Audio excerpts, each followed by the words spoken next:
Okay, let's talk about college. So what happens after you guys finish high school? You guys will apply to undergrad, you'll get into undergrad, and you will pursue any major you want to pursue while also completing the pre-med requirements.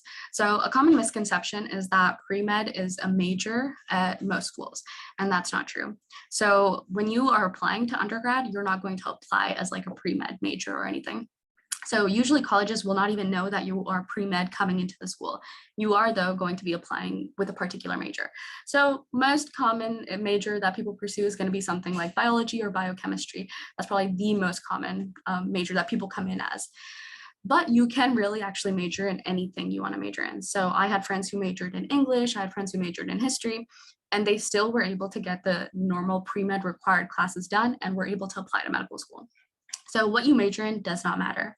No required major, it's really up to you kind of based on what you like. And it's actually kind of unique to have a non-science major just because there's so many conventional science majors out there. So when you come in with like, an English major or like a history major, you come in with a different skill set. And so when admissions officers are looking at your application, they're like, oh, this person, has different skills. They are bringing something unique to the table. They are maybe going to be different types of physicians, the manner in which they practice because of the skills they gained through that major. So it's honestly kind of unique to have a different major.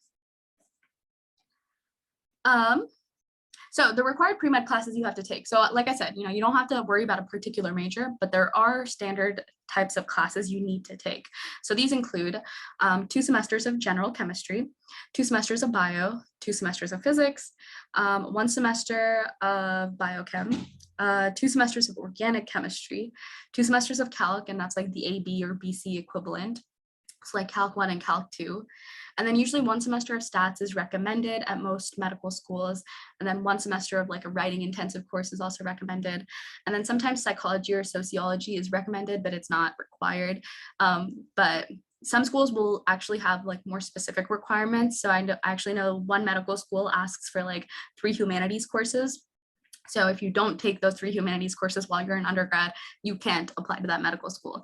So there are like unique requirements that some schools might have. So it's important to look into those once you get to undergrad. It's not something you guys have to worry about yet, but once you get to your like first year and you start planning out your 4-year schedule for all the classes you're going to take and how you're going to get them done along with your major requirements, just make sure to look into, what schools do you ultimately want to apply to, what medical schools, and what requirements do they have. Some medical schools might say that they won't accept AP credit for any of these classes. So you might have to retake general chemistry and like general bio or like intro bio. So just things to think about when planning your 4-year schedule. But most schools though will accept AP credit. So if you do come in with AP credit for like AP chemistry, you might not have to take Gen Chem. Or if you come in with AP credit for physics, you might not have to take 2 semesters of physics in college, which is nice in a way because then you could potentially graduate earlier. You don't have to worry about taking those difficult classes in undergrad. But that does come with its own set of problems because you have to make sure that you understand that material well enough to be able to do well on that section on the MCAT. So all the topics I just mentioned, Gen Chem, biophysics, organic chemistry, biochem, stats, psychology, and sociology. All of those are things that are tested on the MCAT. So if you don't come in with a solid foundation from high school, you're definitely going to be spending more time studying for those sections to do well on the MCAT. And the MCAT is a huge, huge predictor of whether or not you're going to get into med school and succeed in med school. So the MCAT, being prepared for that. And even if you come in with AP credit, potentially retaking those classes if you don't feel like you are very strong in that material is a good decision to make.